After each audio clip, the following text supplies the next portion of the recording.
This is the 11th video in our series on topology. And today we're going to talk about what it means for a topological space to be connected. And so that's going to start with a definition of it not being connected. So let's look at that. So let's say we're given a topological space, X. A separation of X is a pair of non-empty open sets where their union is X and their intersection is empty. Now I'd like to point out that there's some notation for a disjoint union, which is what you have when you take a union of disjoint sets, and we're going to use that from time to time throughout the video, and that's a union symbol with a dot right there.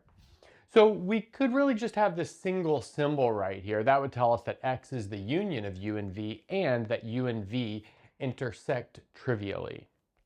Okay, so now that we've got the notion of a separation of a set or a topological space, we'll say that a topological space is connected if it does not admit a separation. And then there's an immediate, very, very quick result, which I'll leave as a homework exercise, and that is X is connected if and only if the only sets that are both open and closed are the empty set and X itself.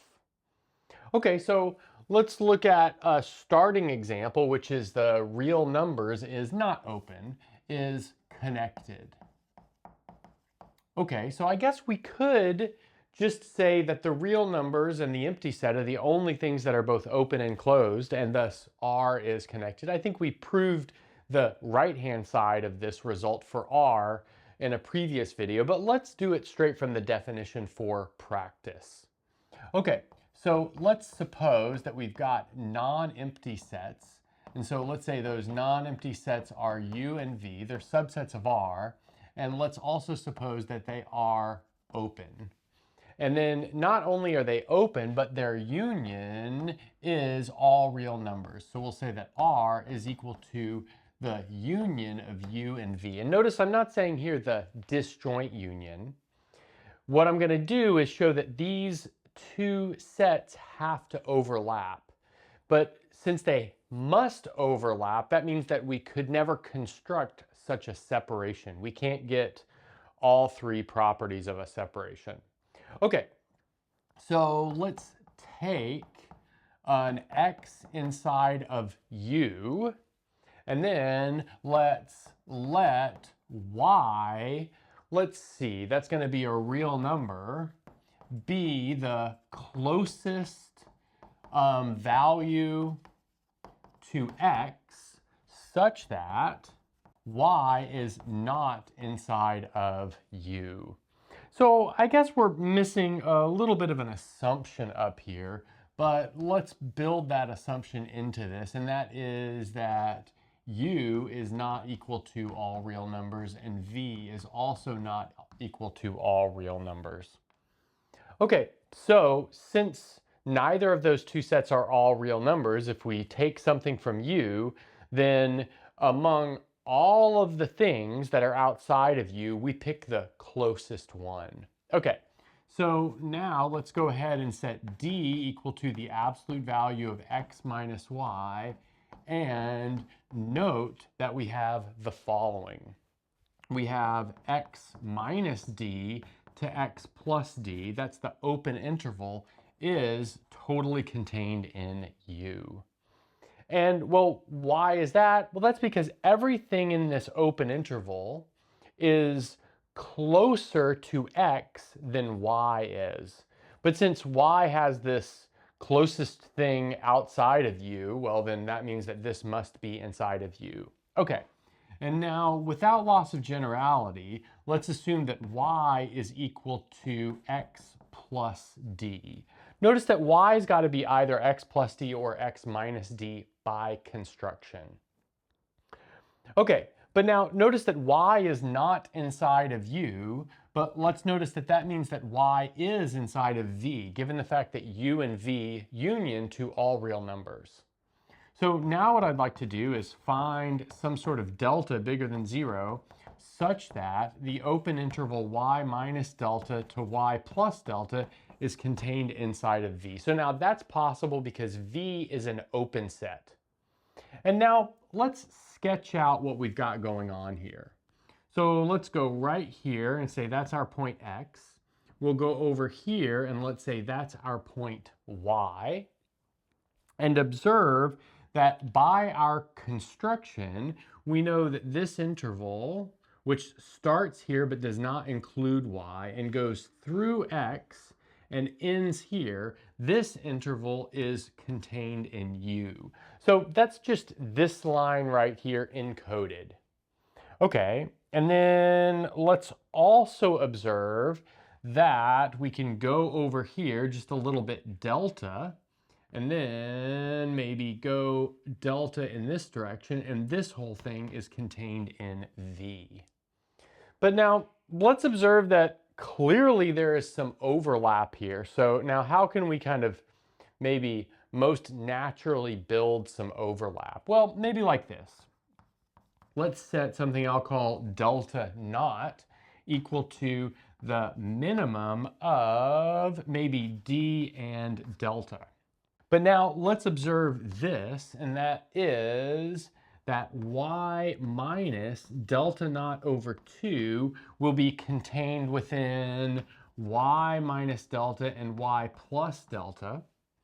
And well, I think that's pretty clear because delta naught is going to be less than or equal to delta. So that means that Y minus delta naught over 2 is going to be like somewhere around here, for instance.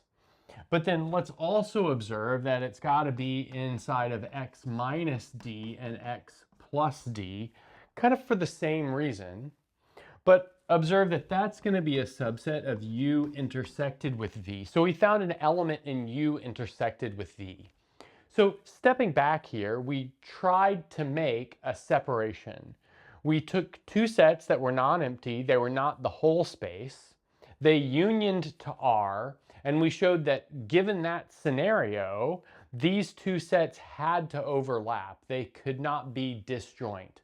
But that's kind of where we needed to go, or I should say, that's exactly what we needed to do to show that there is not a separation on the real numbers.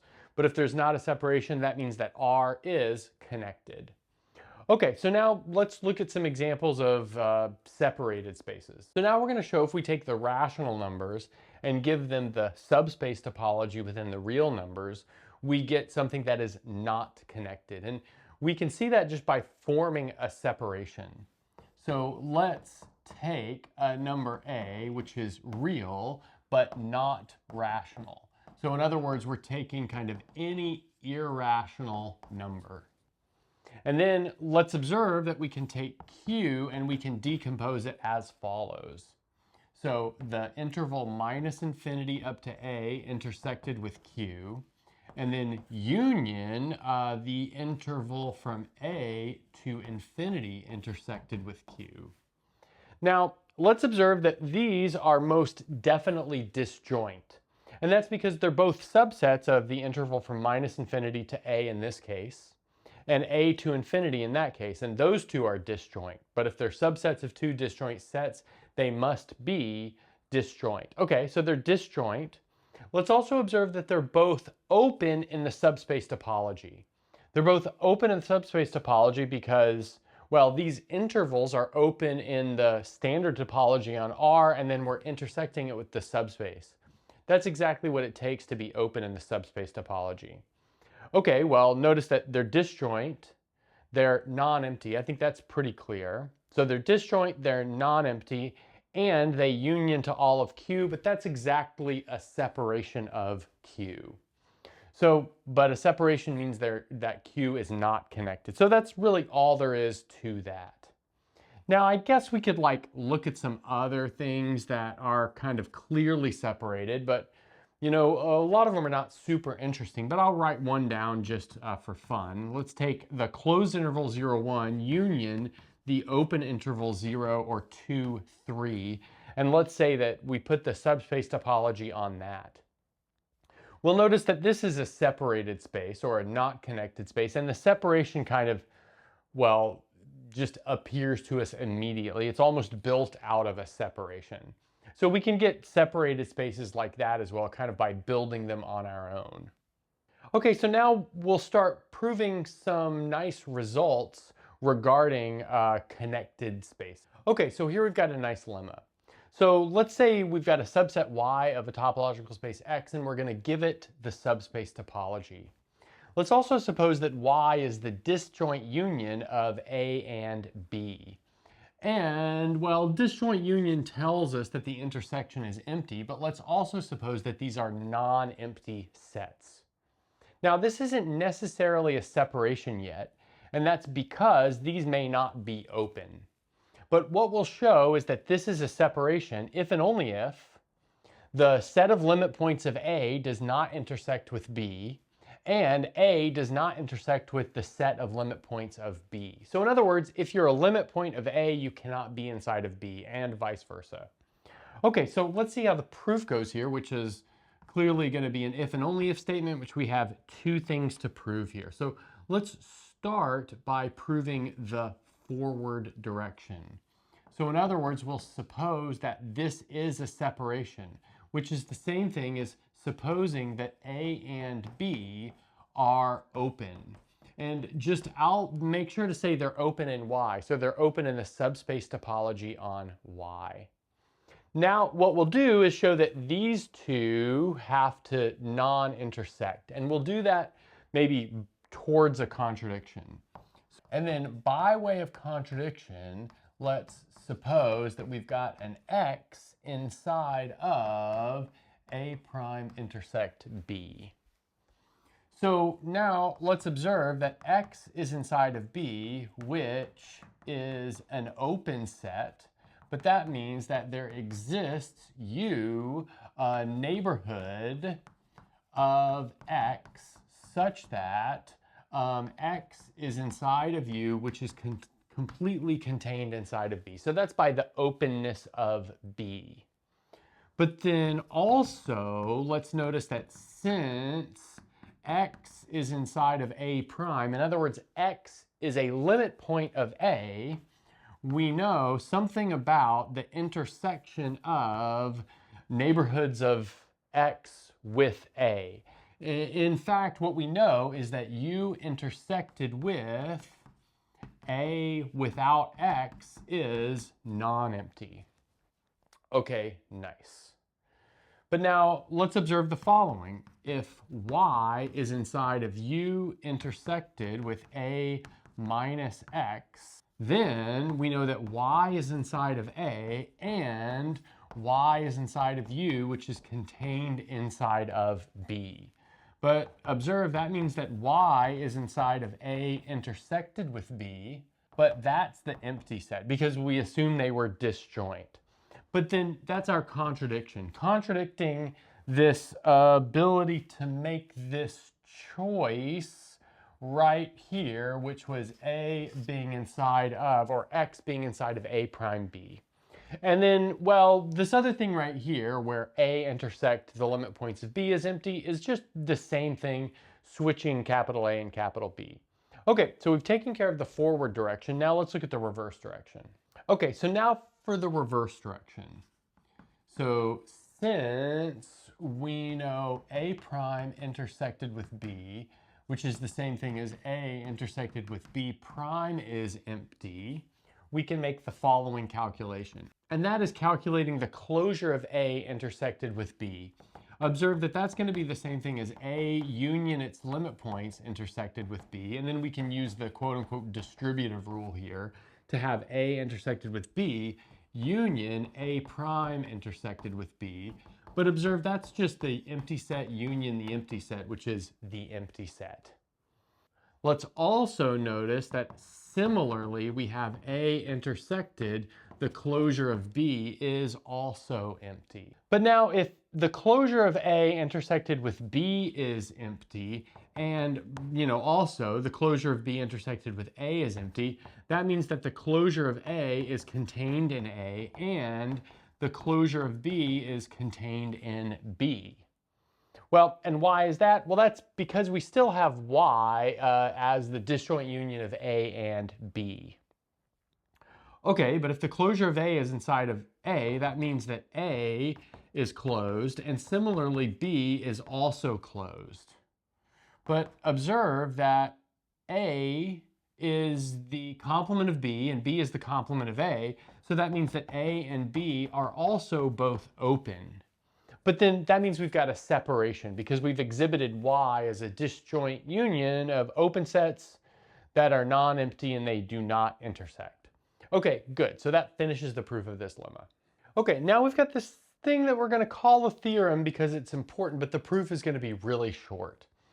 And well, this essentially says that continuous maps and connectedness are ideas that work well together, if you will. Okay, so anyway, let's look at it.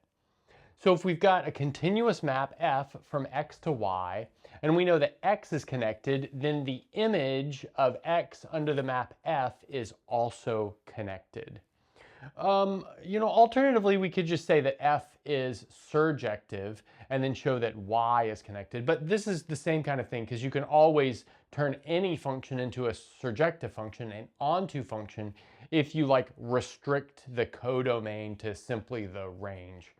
Okay, so anyway, let's get going with the proof. So let's suppose that f of x, or the image of x, is equal to, let's say, u disjoint union v with maybe none of them are empty. So let's see, u and v are non-empty, and u and v are, let's see, open inside of the subspace topology put on the image.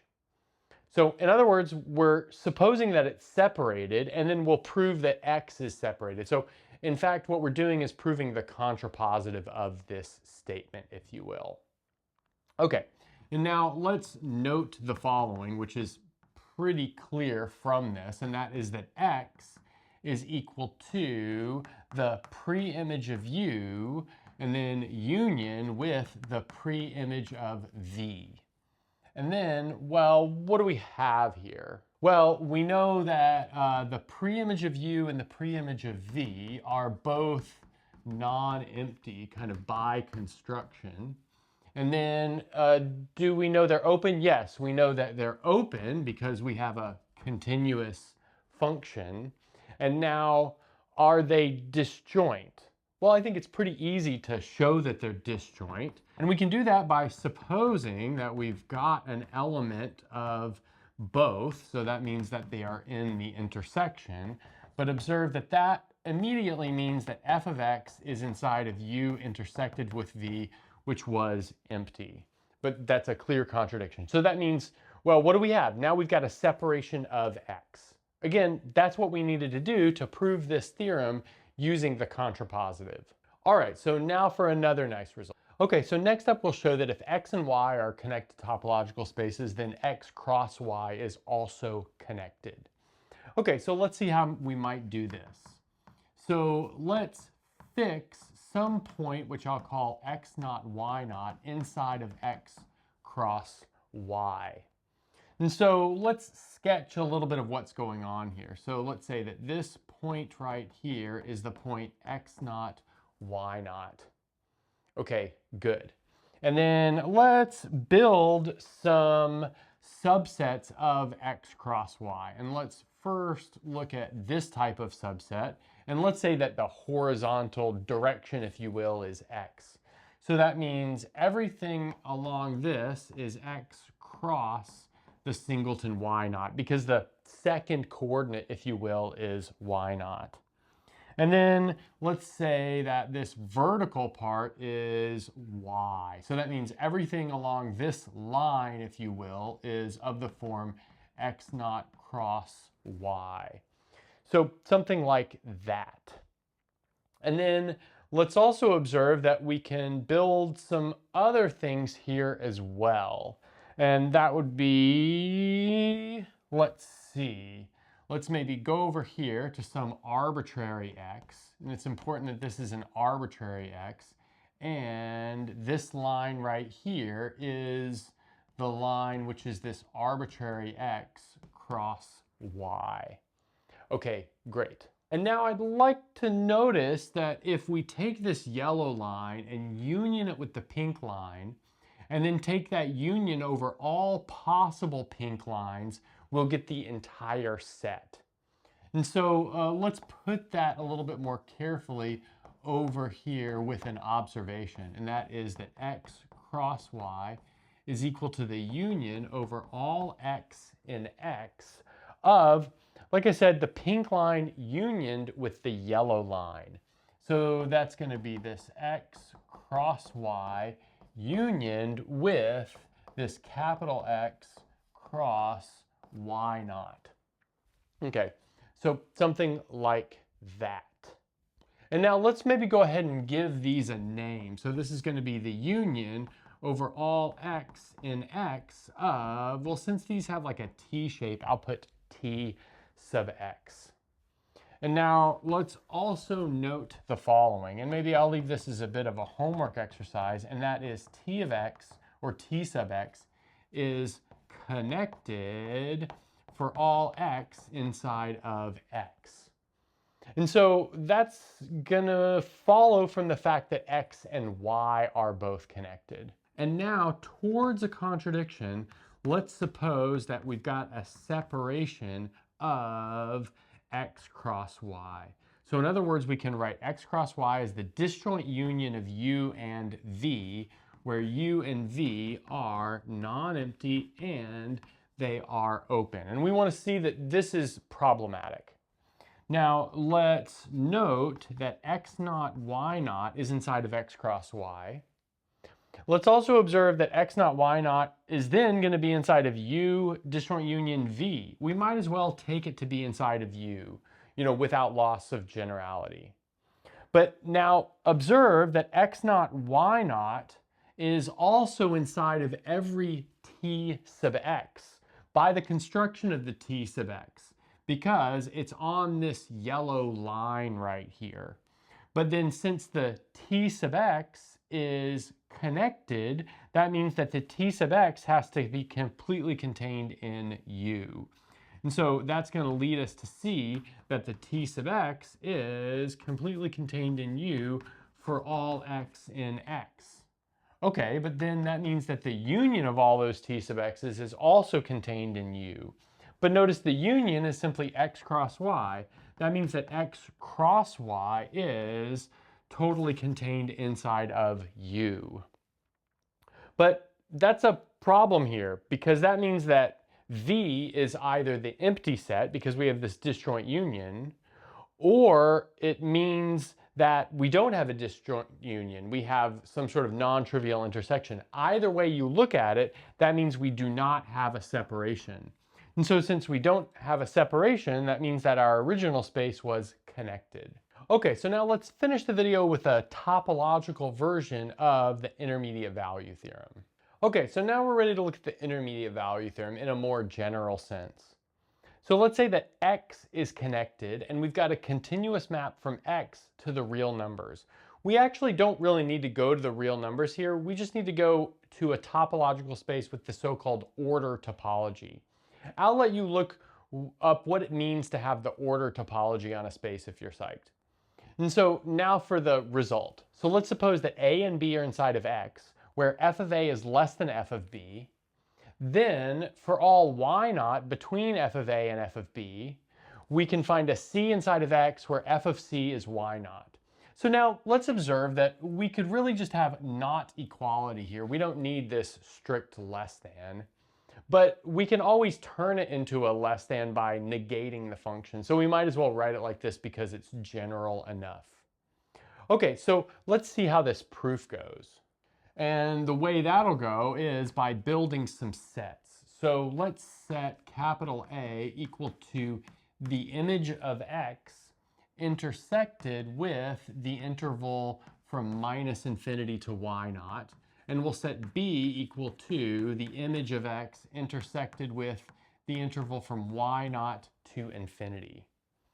And now let's observe a couple of things. First of all, that f of a is inside of a, that f of b is inside of b by our construction. That means that a and b are non-empty. Let's also observe that a and b inside of the image of x are open, and they're both open. And that's because we're in the subspace topology here. intersected with the subspace and something that's a clear open set inside of R. And then, well, let's also note that A intersected with B is pretty clearly empty. And that's because, well, these two intervals don't intersect. So that means that A and B can also not intersect. And now I'm going to break this into two simple cases, although I think you can probably wave your hands around at it without the cases. But I think it's nice to just look at it really clearly. Okay, so let's look at case one. And case one is y naught is inside of the image of f. But that means that there exists a c inside of x such that f of c equals y naught by the definition of the image. And in this case, we're done. And then the other case would be y naught is not inside of the image of f. But that means that, let's see, the image of x is equal to the disjoint union of A and B. So notice that this union of A and B may not be everything.